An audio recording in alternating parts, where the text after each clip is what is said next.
Brushite stone disease, really complicated, really difficult problem. Jim Williams and I have written this article, and I'm here on behalf of both of us to review the article and cover the highlights for you. The wonderful picture by Hieronymus Bosch, Removal of the Stone of Madness, is a pretty decent image, if you like.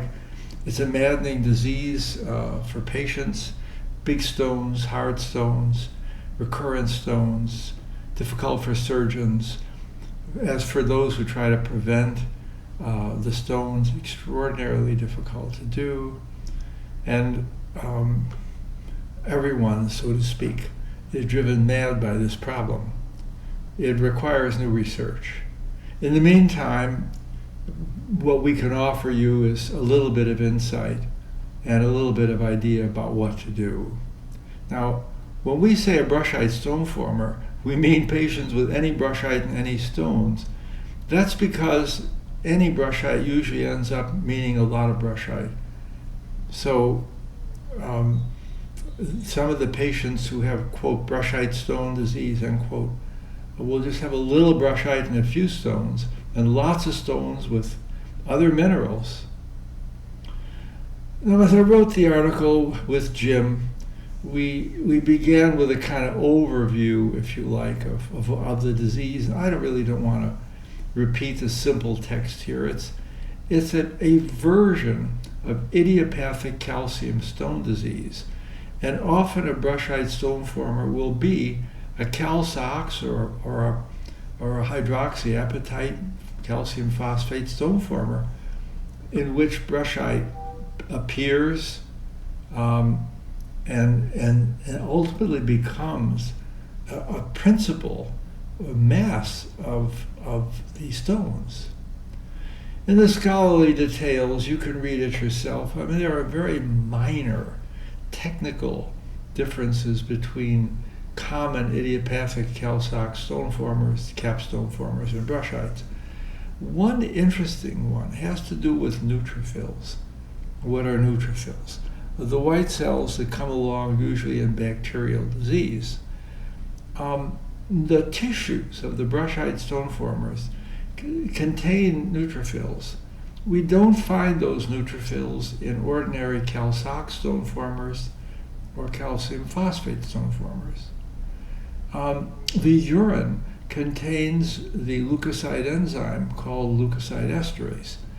And if you find leukocyte esterase on a dipstick and there's no infection, you might think about brushite. This is the first clinically relevant point that we're making so far. Well, what about the appearance of the kidney? This is pretty clear. Here's a papillum, a little bit of plaque, and a giant plug. This is an erosion, a damaged area of the papillum.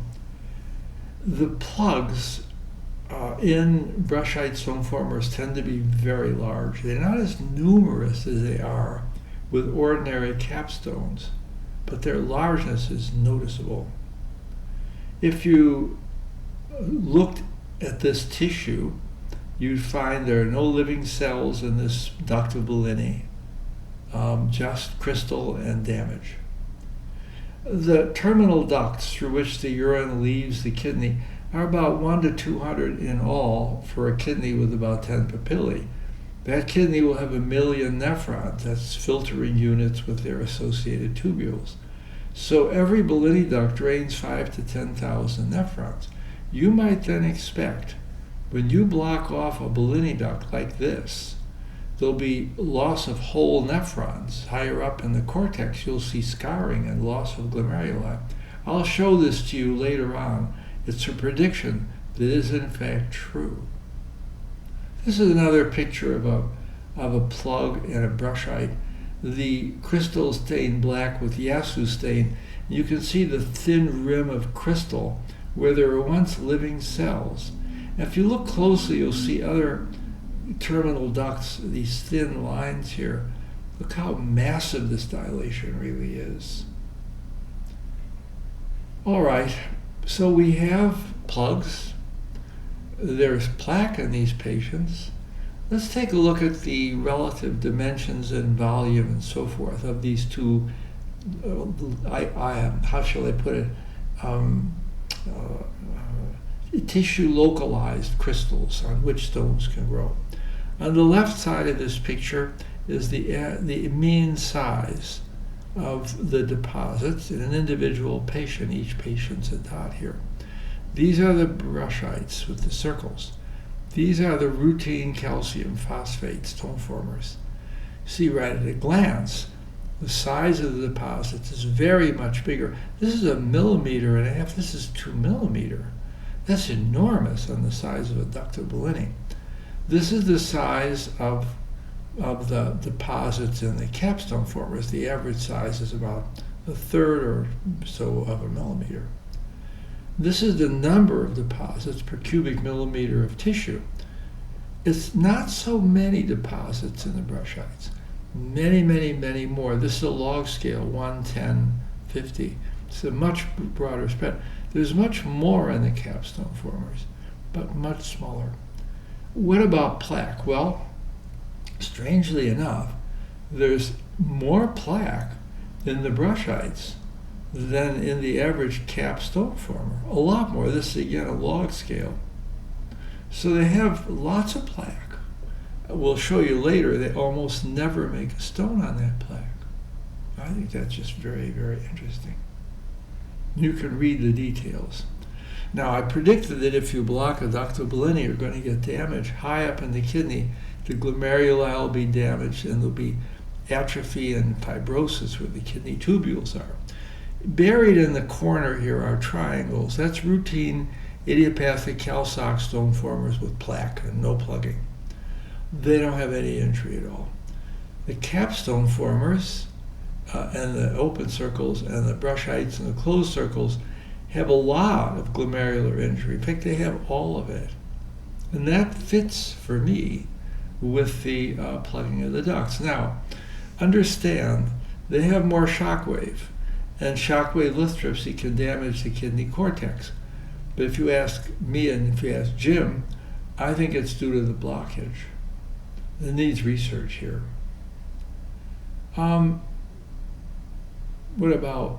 What about the admixtures? In other words, brushite is one of the 3 components in the stones of these people. They can be calc patients, apatite patients, but if they have even a little brushite, we call them brushite patients. So how does it all pan out? The answer is on this graph. This is all the stones we have from brushite patients where we have done proper compositional analyses. On this axis is the percent of the stone that's calc, that would be in blue, or apatite, that would be in red. Each dot is a stone. And then on this axis is the brushite. So for a given amount of brushite, you can have a certain amount of calc and a certain amount of apatite. Over here in the corner are lots of people with very little or no brushite in their stones. Well, you say, that's ridiculous, brushite stone formers. Many of the stones formed by brushite stone formers don't have brushite in it. They're defined by having any brushite in any stone. So don't get confused by that. As the stones admix, they can have increasing amounts of calc, of course declining amounts of brushite, or they can have increasing amounts or decreasing amounts, the way the graph is drawn, of apatite with increasing brushite. And they're admixed. To me, there's very little rhyme or reason. The brushite can accompany apatite, can accompany calc. We have a little detail here that might interest you. We looked at when calc was the final stone analyzed, none preceding contained brushite. When brushite was in the first stone, the last stone never contained calc. So this gives some kind of like a clue that once you start to get brushite, you never go back to calc again. That's really conjecture. That's really dreaming. But isn't it a nice thought?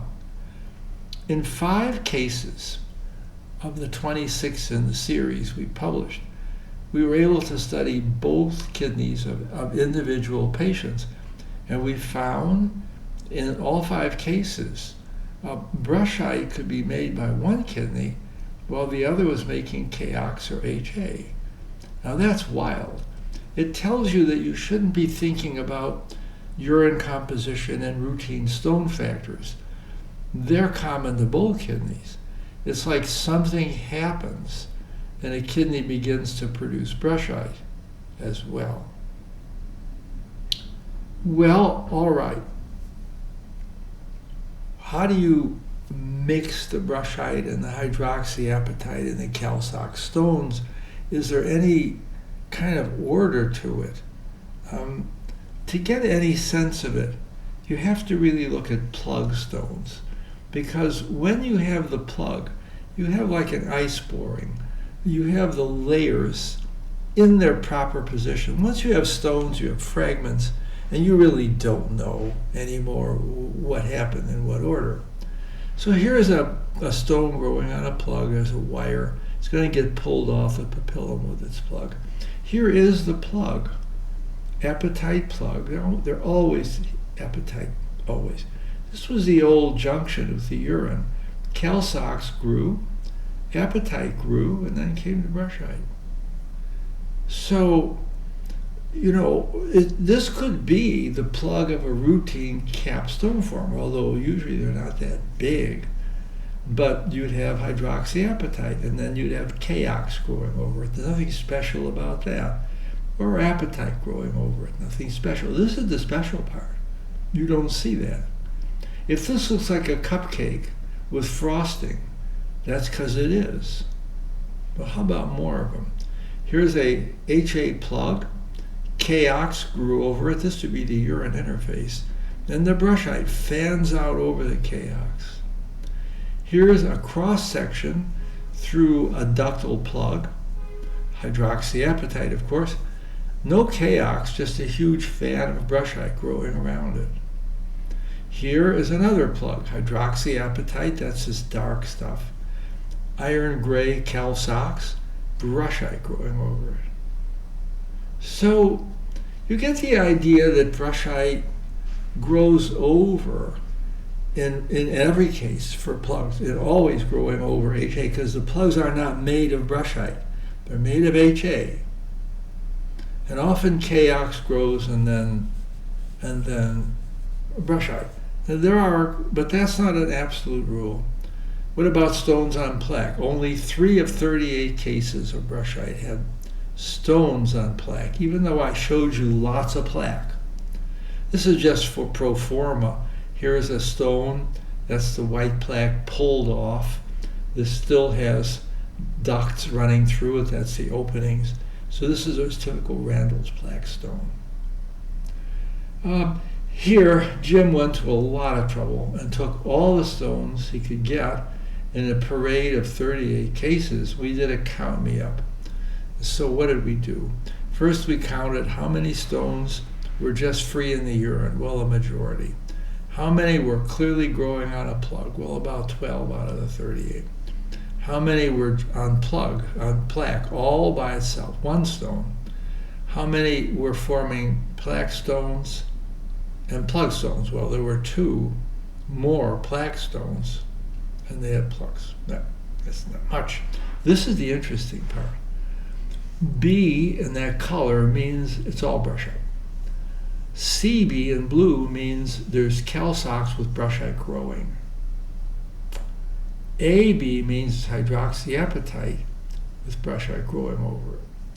So when the stone's free, a majority, 70%, so these are fractions, multiply by 100 you get percent. So 0.2 would be 20%, 40, 60, 80, 100%. So about 70% of the time the brushite stone just brushite. But that doesn't mean anything really, because if you have brushite growing in the urine and it grows very fast, And then it originally nucleated on calsox or HA. By the time you get to the stone, you may not find the original part. A little bit of calsox with brushite growing on it, HA with brushite growing on. In the plugs, you kind of see the diversity. About 40% are just brushite growing over an apatite plug. Remember, the plug is always apatite. Remember that. In a small fraction, about 20%, you have calsox with brushite growing over it. In a bigger fraction, you have HA with brushite growing over it. And then plaque is kind of uninteresting. It's just brushite growing on plaque. And with both plugs and plaque, you get the admixture of calsox or HA. So on the whole, if you have the organizing structure of a plug, you tend to see the brushite clearly growing over another crystal. And you don't see it de novo. In the stones, because of the nature of everything, the chaos of the stone, the age of the stone, you can no longer do much about what came where and what grew where. Now, what do we say about brushite stone disease? At this point, it's important to say brushite forms in everybody's urine, but brushite never sticks around. It's cannibalized by calsox and hydroxyapatite. And beautiful work summarized on this site, and in fact can be reached by this link that I've got my arrow on. Brushite sticks around, but it should never stick around. So something makes it stick around. It also seems to overgrow stuff and doesn't seem to form by itself, but as I say, there are uncertainties here. My guess, if you ask me, is these patients are calsox and HA idiopathic stone formers in whom brushite somehow, instead of an evanescent form, becomes prominent and stable. What do you do? Well, here it's not too exciting. You treat them as if they were calsox or HA stone formers. You lower the saturations as far as you can. You do it as early as you can. You do it as stably as you can, and hope that research begins to cast its eerie, peculiar light on the problem and give us a more powerful solution. Note, if you see high urine leukocyte esterase without obvious infection, worry that your patient may be forming brushite. What about what I think's going on, what we think we should be doing? I think it's the neutrophils. I don't know if Jim does. We haven't talked about it recently. The neutrophils make all kinds of molecules to collect brushite, to collect bacteria. Those molecules may either stabilize brushite or they may prevent calsox and HA from growing on brushite, so it becomes a prominent phase. Well, you have to read the article. In my opinion, it's worth reading, although it's long and belabored and not easy. I hope this overview has been of some help to you. From Jim Williams and Fred Coe, thank you for coming, thank you for reading, thank you for listening and watching. Take care, and bye-bye.